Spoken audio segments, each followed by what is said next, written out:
Listen to the pulsar star sound captured by NASA's space-based observatories.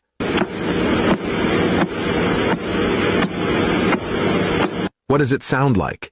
Isn't it just like knocking on a door? The interesting part is that this star is mentioned in the noble Quran with the name Tariq.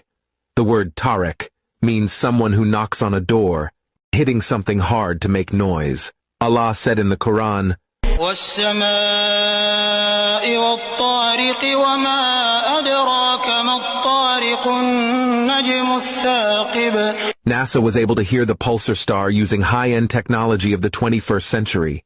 You can clearly hear the sound, which sounds like someone is hitting or knocking on something. How could Prophet Muhammad, peace be upon him, know this 1400 years ago when there was no high-end technology? The truth is crystal clear. The Quran is the words of the Creator, Allah, the Creator of everything, and Prophet Muhammad, peace be upon him, is his final messenger.